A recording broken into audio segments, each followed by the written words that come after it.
اعوذ باللہ من الشیطان الرجیم بسم اللہ الرحمن الرحیم۔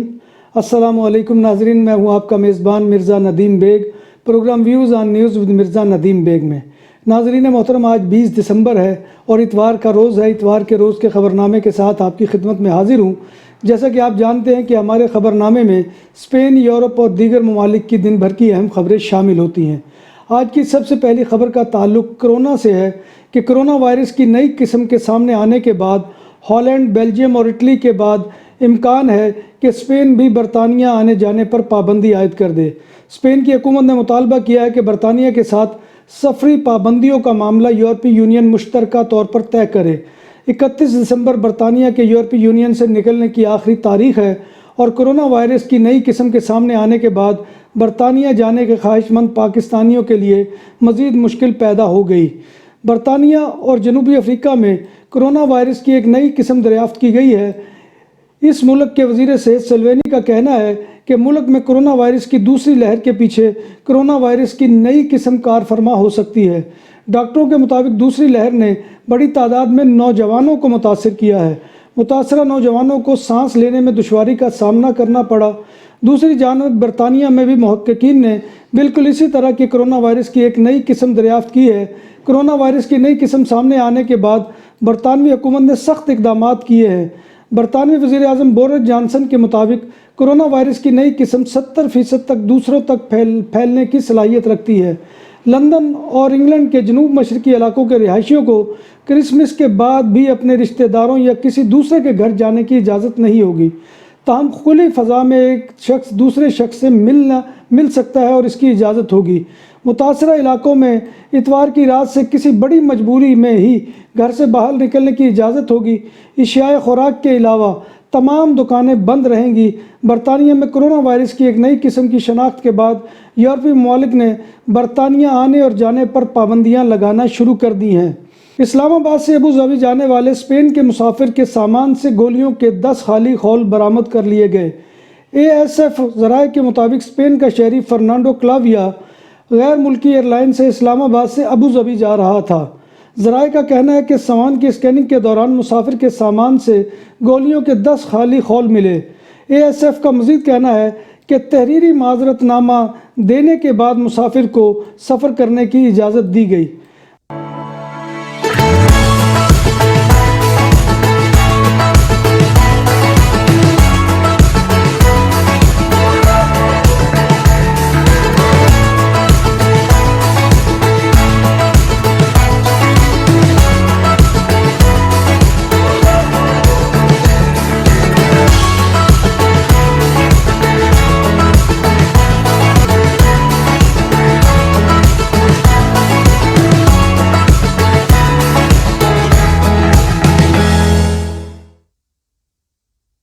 برطانیہ سے ملک بدر کیے گئے 18 پاکستانیوں کو لے کر برطانیہ کا ایک چارٹرڈ طیارہ گزشتہ روز اسلام آباد پہنچ گیا۔ اطلاعات کے مطابق برطانوی حکومت کی جانب سے قانونی کارروائی کی دھمکی کے بعد حکومت پاکستان نے ملک بدر کیے گئے پاکستانیوں کو لانے والے طیارے کو اسلام آباد ایئرپورٹ پر اترنے کی اجازت دی۔ باوثوق ذرائع کے مطابق برطانوی حکومت نے حکومت پاکستان کو مطلع کیا تھا کہ ملک بدر کیے گئے لوگوں کو اسلام آباد لے جانے والی پرواز کو اترنے کی اجازت نہیں دی گئی تو یورپی یونین کے ری ایڈمیشن ایگریمنٹ کے تحت جس پر پاکستان نے دستخط کر رکھے ہیں کارروائی کی جائے گی۔ پاکستان نے اس معاہدے پر دستخط کر رکھے ہیں جس کے تحت برطانیہ اور یورپ میں قیام کے تمام قانونی راستے ختم ہو جانے کی صورت میں ملک بدر کیے گئے لوگوں کو قبول کرنا لازمی ہے۔ کرونا وبا سے زندگی کے سبھی معاملات متاثر ہو کر رہ گئے ہیں۔ جرمنی میں بھی اس وبا کو کنٹرول کرنے کی کوششوں میں ہے۔ جرمنی سے غیر ملکی مہاجرین کی ان کے وطن کو واپسی میں پروازوں کی عدم دستیابی بھی شامل ہے، جبکہ مختلف ہوائی کمپنیاں متعدد ممالک میں جانے کے لیے تیار ہی نہیں ہیں۔ اس باعث ایسے مہاجرین کی واپسی رواں بس کافی کم ہو کر رہ گئی۔ 2020 میں جنوری سے اکتوبر تک جرمن امیگریشن حکام نے 8,800 غیر قانونی مہاجرین کو واپس ان کے ممالک روانہ کیا۔ 2019 میں 22,097 غیر ملکی مہاجرین کو ملک بدر کیا گیا تھا۔ ریاستی سیکرٹری نے ملک بدریوں کے سلسلے میں اس غیر معمولی کمی کی وجہ کرونا وائرس کو قرار دیا ہے۔ اٹلی میں کرسمس اور سال نو کی تعطیلات کے دوران ملک بھر میں سخت لاک ڈاؤن کا اعلان کر دیا گیا ہے۔ یہ فیصلہ ان دنوں میں ہونے والے اجتماعات کے باعث کورونا کے ممکنہ پھیلاؤ کو روکنے کے لیے کیا گیا ہے۔ لاک ڈاؤن کے دوران ملک کو ریڈ زون قرار دیتے ہوئے اسی مناسبت سے پابندیاں عائد کی گئی ہیں۔ تمام غیر ضروری دکانیں، شاپنگ مال اور اجتماعات پر پابندی عائد ہوگی۔ 1.5 ماہ بند رہنے کے بعد بارسلونا میں بڑے شاپنگ مالز تو کھل گئے اور باہر لوگوں کی لمبی قطاریں بھی لگ گئیں، مگر اس کے ساتھ چھوٹے کاروباروں کی سیل میں کمی واقع ہو گئی ہے۔ چھوٹے دکاندار اس صورتحال میں پریشان ہیں کیونکہ پابندیوں کی وجہ سے کاروبار ٹھپ ہیں اور کاروبار کے اخراجات پورے کرنا بھی مشکل ہو گئے ہیں۔ ہسپانوی وزارت صحت نے وبا کے آغاز کے بعد سے کورونا کیسز کی مجموعی تعداد 17,97,236 بیان کی ہے۔ گزشتہ دنوں 24 گھنٹوں کے دوران 5,771 مثبت کیسز سامنے آئے۔ تازہ ترین اعداد و شمار کے مطابق 149 مزید اموات ریکارڈ کی گئی اور اموات کی مجموعی طور پر تعداد جو ہے وہ 48,926 ہو گئی ہے۔ کتالونیا میں لگاتار دوسرے ہفتے میں کورونا وائرس میں اضافہ دیکھا گیا ہے۔ اعداد و شمار کے مطابق پیر سے جمعہ تک کتالونیا میں 9,444 مثبت کیسز سامنے آئے، جبکہ اس سے گزشتہ ہفتے کے دوران 9,139 نئے کیسز کا پتہ چلا تھا۔ کتالونیا میں اس وقت 1,520 افراد ہسپتال میں داخل ہیں اور ICU میں 329 مریض زیر علاج ہیں۔ دنیا بھر میں کورونا وائرس سے متاثرہ افراد کی تعداد 7.5 کروڑ کے قریب پہنچ چکی ہے۔ عالمی سطح پر کووڈ-19 سے ہونے والی مصدقہ ہلاکتیں بھی اب 16,66,080 ہو چکی ہیں۔ اس وائرس سے سب سے زیادہ متاثرہ ملک امریکہ ہے، جہاں مجموعی طور پر 1,71,61,912 افراد میں اس وائرس کی تشخیص ہوئی ہے، جبکہ یہاں ہونے والی مجموعی ہلاکتیں اب تک 3,11,000 سے تجاوز کر چکی ہیں۔ اس فہرست میں بھارت اور برازیل دوسرے اور تیسرے نمبر پر ہیں۔ سوئٹزرلینڈ نے فائزر بائیو این ٹیک ویکسین کے استعمال کی اجازت دے دی۔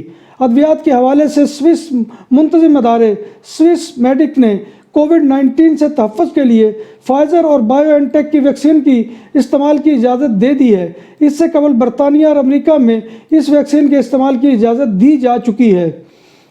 اسپین کے دیگر علاقوں سے بلیارس یعنی کہ مایورکا اور منورکا کے جزائر پر جانے کے لیے آج سے منفی PCR ٹیسٹ لازمی قرار دے دیا گیا ہے۔ جن کے پاس یہ ہوگا وہ ان جزائر کا سفر کر سکیں گے۔ پولیس نے جمعہ کی رات بارسلونا کے ایک سیاحتی اپارٹمنٹ میں 79 افراد کی غیر قانونی پارٹی پر چھاپہ مارا۔ گراسیا میں بلڈنگ کے رہائشیوں نے ایک گھر میں شور و غوغا کی شکایت کی اور آواز سے سنی اور بارسلونا کی لوکل پولیس کو فون کیا۔ پولیس جب فلیٹ پر پہنچی تو دیکھا کہ مکان کے اندر 79 افراد مشتمل ایک پارٹی جو ہے وہ جاری ہے۔ شرکا پارٹی نے ماسک بھی نہیں پہن رکھے تھے اور سوشل ڈسٹینسنگ کا تو کوئی سوال ہی پیدا نہیں ہوتا، اور یہ تمام لوگ یونیورسٹی کے طالب علم تھے۔ میڈرڈ میں فلیٹ کے کرایہ دار سے جھگڑے کی وجہ سے ایک 51 شاغلہ شخص کو بے دردی سے چاقو کے وار کر کے قتل کر دیا گیا۔ پولیس کو ایک خوفزدہ پڑوسی کا فون آیا کہ فلیٹ کے اندر سے چیخو پکار کی آواز آ رہی ہے اور ایک شخص گھر سے بھاگ گیا ہے۔ جب ایمرجنسی سروسز والے جائے وقوع پر پہنچے تو انہوں نے وہاں پر ایک شخص کو مردہ پایا جس کے سینے پر چاقو کے متعدد وار کیے گئے تھے۔ نیشنل پولیس نے 48 سالہ شخص کو قتل کے مبینہ مجرم کے طور پر گرفتار کر لیا ہے۔ جب افسران نے تحقیق کی تو قاتل نے بتایا کہ وہ کرایہ دار تھا اور مقتول کے اپارٹمنٹ میں رہتا تھا۔ پاک نیوزی لینڈ T20 سیریز کے ہیملٹن میں کھیلے جانے والے دوسرے میچ میں نیوزی لینڈ نے پاکستان کو 9 وکٹوں سے شکست دے کر سیریز میں 2-0 سے فیصلہ کن برتری حاصل کر لی۔ پاکستان کی جانب سے دیے گئے 164 رن کے ہدف کے تعاقب میں کیوی ٹیم نے ٹیم سیفرٹ کے ناقابل شکست 84 اور کپتان ویلسن کے ناٹ آؤٹ 57 رن کے ساتھ میچ 19.2 اوور میں 1 وکٹ کے نقصان پر اپنے نام کر لیا۔ ناظرین محترم، یہ تھی آج کی خبریں جو میں آپ کی خدمت میں لے کر حاضر ہوا تھا۔ امید ہے کہ آپ کو یہ سیگمنٹ پسند آئے گا اور آپ سے گزارش یہی ہے کہ آپ ہمارے چینل BBC اپڈیٹ TV کو سبسکرائب کریں، اس کے پروگرام کو لائک کریں، شیئر کریں اور کمنٹ باکس میں کمنٹ کرنا جو ہے وہ لازمی کیجیے، کیونکہ اس سے ہماری بہت ہمت افزائی ہوتی ہے، ہماری بہت بڑی رہنمائی ہوتی ہے۔ تو اسی کے ساتھ اس دعا کے ساتھ اپنے میزبان مرزا ندیم بیگ کو اجازت دیجیے کہ اللہ تبارک و تعالی ہمیں ایمان اور صحت کی سلامتی کے ساتھ زندہ رکھے اور حضور نبی اکرم صلی اللہ علیہ وسلم کی شفاعت آخرت میں نصیب فرمائے۔ اور اس وقت دنیا میں جو بھی لوگ مشکلات کا شکار ہیں، مسائل کا شکار ہے، بیماریوں کا شکار ہیں، تو اللہ تبارک و تعالیٰ ان تمام کو اس سے نجات دے۔ آمین ثم آمین۔ اللہ حافظ۔